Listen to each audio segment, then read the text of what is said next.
नमस्कार साथियों। 26 नवंबर को हम संविधान दिवस के रूप में मनाते हैं। 26 नवंबर को संविधान दिवस के रूप में इसलिए मनाया जाता है क्योंकि 26 नवंबर को हमारा संविधान के महत्वपूर्ण भाग लागू हुए थे।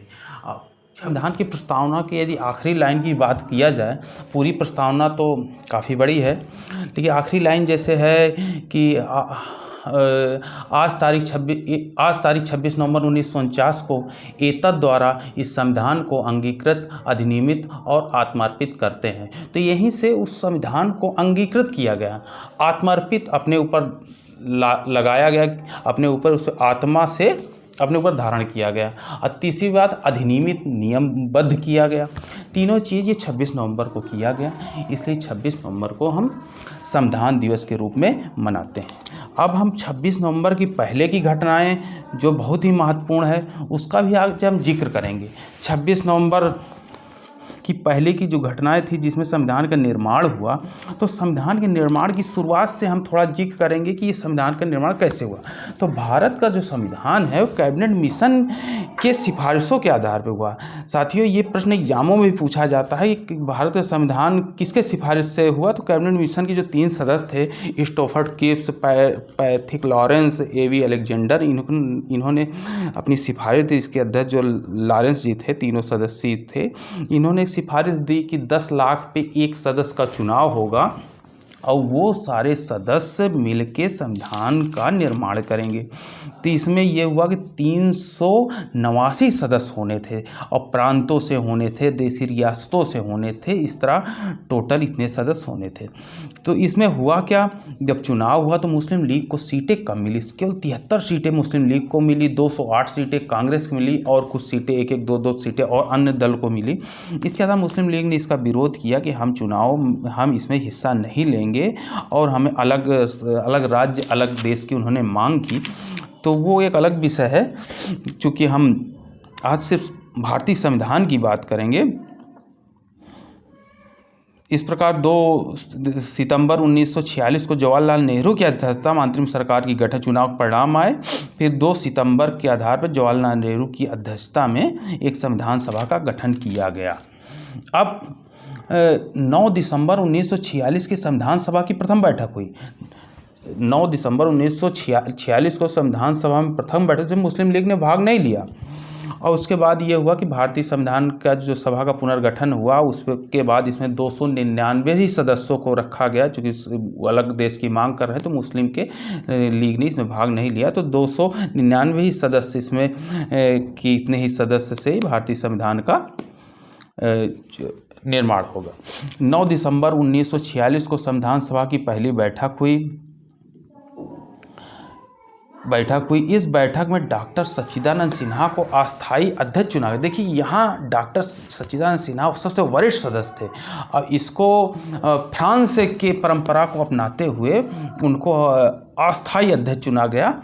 और उसके बाद 11 दिसंबर 1946 को डॉक्टर राजेंद्र प्रसाद को संविधान सभा का स्थायी अध्यक्ष चुना गया। संविधान सभा की कार्रवाई 13 दिसंबर 1946 को जवाहरलाल नेहरू के उद्देश्य प्रस्ताव से चालू हुई। उद्देश्य प्रस्ताव जवाहरलाल नेहरू ने प्रारंभ किया संविधान सभा में। इस तरह संविधान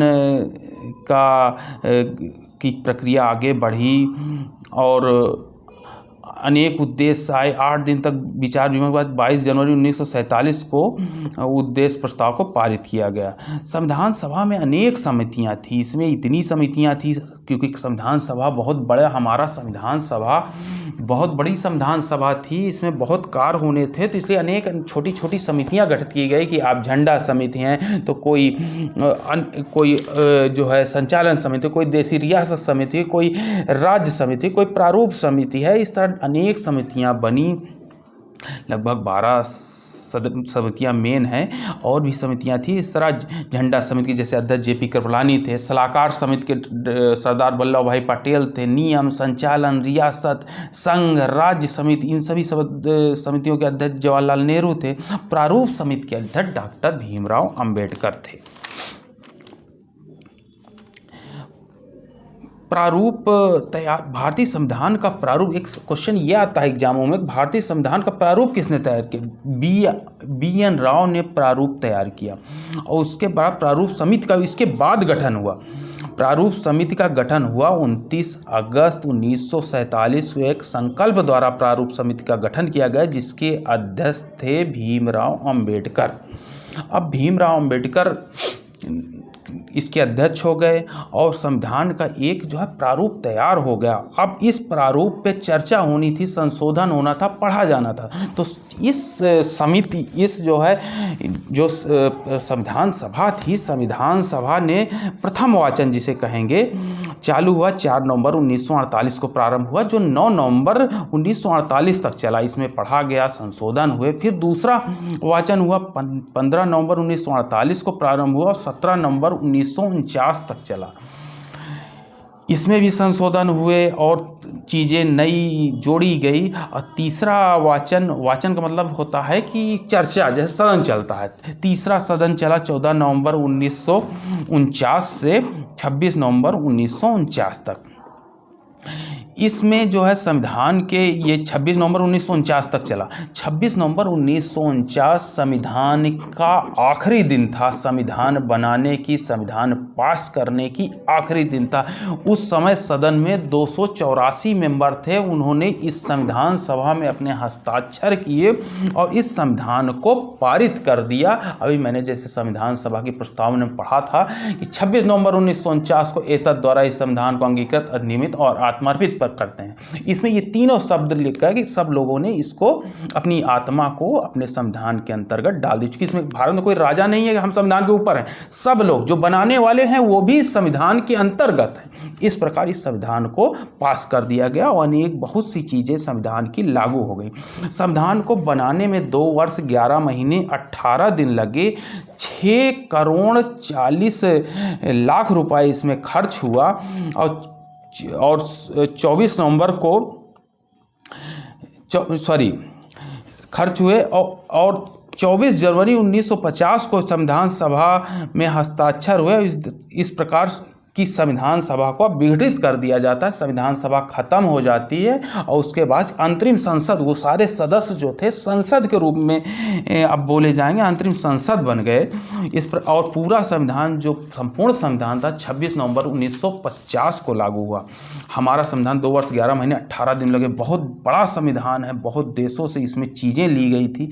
और चूंकि भारत का संविधान जो है राज्य और केंद्र का एक संविधान है। अन्य देशों के संविधान होता क्या है कि राज्य का अलग संविधान, केंद्र का अलग संविधान। ये भारत का जो संविधान है इसमें राज्य और केंद्र सबको मिलाकर संविधान बनाया गया। इस प्रकार इसमें सबसे बड़ा संविधान हुआ। भारतीय संविधान में 395 अनुच्छेद थी, 8 अनुसूचियां थी, 12 भाग थे जब ये लागू हुआ था। उस समय की बात कर रहा हूँ। और उसके बाद संशोधन होते रहे, आज भी हो रहा है। वर्तमान में लगभग 470 अनुच्छेद, 25 भाग, 12 अनुसूचियां हैं। 7 मौलिक कर्तव्य थे भारतीय संविधान में। वर्तमान में इनमें 6 मौलिक अधिकार ही बचे हैं। 44वें संविधान संशोधन द्वारा संपत्ति का अधिकार इसमें ले लिया गया है। और 42वें संविधान संशोधन के द्वारा प्रस्तावना में 3 शब्द और जोड़ा गया है, समाजवादी, पंथ निरपेक्ष, अखंडता शब्द जोड़ा गया है। संविधान में अनेक देशों से कुछ ना कुछ लिया। जैसे संसदीय प्रणाली हमने ब्रिटेन से लिया है। संसद की जो प्रणाली है, संसद की कैसे चलना है, विधि का निर्माण कैसे होना है, एकीकृत न्यायिक प्रणाली कैसे होना है, ये सब हमने ब्रिटेन के संविधान से लिया गया है। संयुक्त राज्य अमेरिका के संविधान से हमने मूल अधिकार लिया गया है। राष्ट्रपति के महाभियोग ये हमने लिया है। राष्ट्रपति का पद ये अमेरिका से लिया। फ्रांस के संविधान से गणतंत्रात्मक शासन व्यवस्था लिया गया। कनाडा के संविधान से यूनियन शब्द लिया गया। केंद्र के अवशिष्ट शक्तियाँ दी गई, ये हमने कनाडा के संविधान से। आयरलैंड के संविधान से हमने नीति निर्देशक तत्व लिया है। जर्मन के संविधान से हमने आपात कर्तव्य लिया है, आपातकालीन।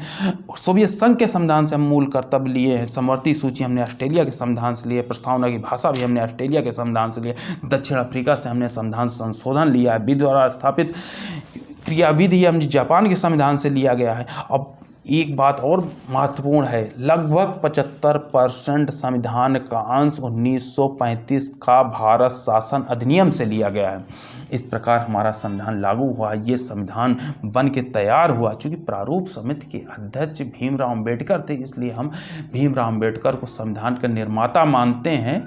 जबकि इसमें संविधान के, जैसे मैंने बताया, आप भी पढ़ेंगे, देखेंगे, इस संविधान में बहुत सी समितियां थी, बहुत से लोग थे, बहुत ढेर सारी लोगों का इसमें सहयोग था।